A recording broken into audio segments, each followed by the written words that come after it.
as with regards to the sinkhole and the cleanup and that type of thing. So at first, we're going to hear from some representatives of Texas Brine who are going to have a slide or at least a PowerPoint presentation, and then we're going to hear from some of the DNR officials as well as, or at least their main contractor, the Shaw Group, can tell us where they're at as far as the incident response. So at this time, we'll go ahead and start with Texas Brine and their PowerPoint.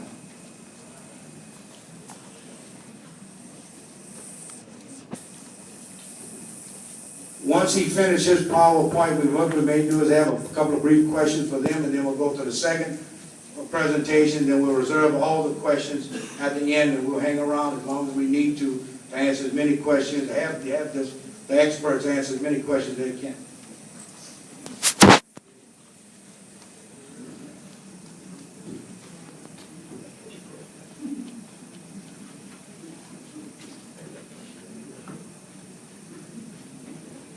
Good evening. Can everybody hear me okay? Good. My name is Bruce Martin. I'm Vice President of Operations at Texas Brine. I've spoken at several of these and appreciate the opportunity to give you an update on where we see things and where we see things going. Tonight, I want to talk about the overview of the sinkhole, what we've done, where we see things going on it. Talk about gas migration, key topic for all of us. Bring you up to date on our monitoring efforts, both air, water, and seismic. And then just close with where, just to reiterate our continuing commitment to the Bayou Corn community. Let me get started.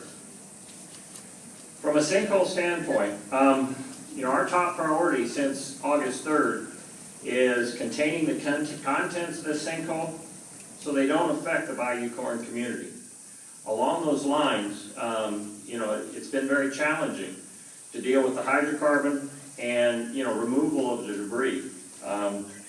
To date, I think we've taken off almost 170 roll-offs of debris off the sinkhole, and we've recovered over 3,000 barrels of hydrocarbons and removed from the surface. Throughout this process, we've maintained an oil containment boom around the sinkhole to contain the hydrocarbons. And then over the past month or two, we've actually deployed additional booms, so we have an inner and an outer containment boom to help corral any hydrocarbons that continue to arrive on the surface of the sinkhole. I think somewhere, we're probably around 4,000 feet of containment boom now, probably headed toward 5,000 feet in order to continue to corral the material down. We continue to remove that residual and remaining hydrocarbons off the surface. We have retained an engineering firm, Tetra Tech, to work for us to develop conceptual plans for long-term sinkhole containment using a combination of sheet piling and earthen berms. But as you all know, probably far better than me, doing something like this in the middle of the swamp can present its own set of challenges to try to run sheet piling out in the middle of a wetland swamp. So it's something that requires a lot of skill, and I know that Tetra Tech and their contractors and their engineering group has that skill by experience that they've already had. So those plans and those processes are being designed presently. The sinkhole itself is approximately a little under 8.5 acres right now. The total area of the sinkhole, which including the surrounding subsidence band, is about 14 to 15 acres. Back on our first meeting, I think it was August 7th, we said it will get bigger. It was originally in the 400 to 450 foot diameter. And there will be subsidence around it, and that is exactly what we're seeing happening. Scientific estimates indicate there should not be and will not be additional excessive growth in the sinkhole size. There's going to be expected to continue to be some subsidence around the sinkhole as the sand in the aquifer continues to level out. But we do know that the cavern that is connected to this, our brine cavern number 3, according to TD measurements that we've been taking since late September when we entered it, says that cavern is greater than 75% filled with sediment material. Bottom line is there isn't a lot more room to fill up in there. Based on scientific predictions, Bayou Corn is well outside the possible affected area by this sinkhole. But we're going to continue to monitor the sinkhole size and depth, but it is still changing. And you continue to see reports of some sloughing events from time to time. So it is continuing to try to find its stable long-term future. So we're going to continue to monitor it. From a gas migration and venting perspective, experts are in the process of trying to determine just the total potential volume of hydrocarbons and natural gas remaining in the deep hydrocarbon zones. That's a big question that I think everybody wants to see answers to, and we feel confident that we're going to be coming up with some pretty good estimates on just what those zones could have left in them.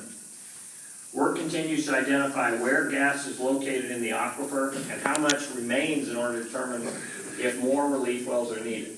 Thus far, there's been a total of 24 geoprobe wells installed. Shaw and DNR installed some of them, and we've recently installed some of them.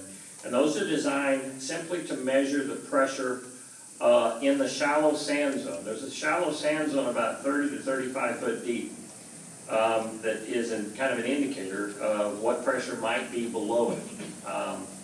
They do show a slight pressure and the presence of natural gas.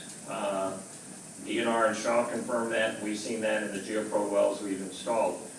The big question is what happens to that pressure in that shallow sand zone going forward.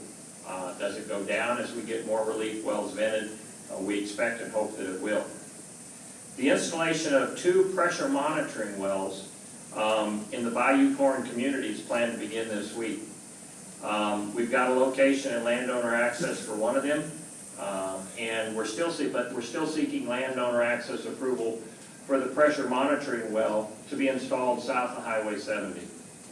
And the reason for the 2 locations is to give the best mapping of what the aquifer looks like.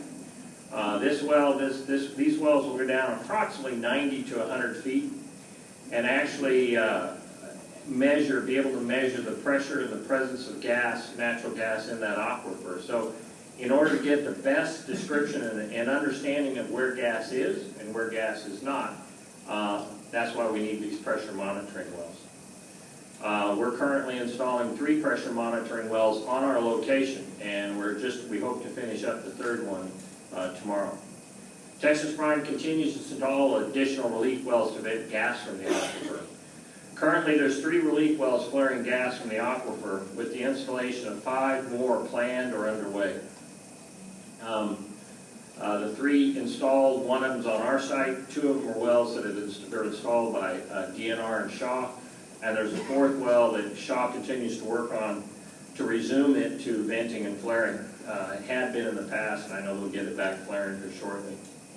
One of the challenges that we've faced throughout this whole process is getting landowner access approval, and it has slowed the installation of additional relief wells west of the sinkhole.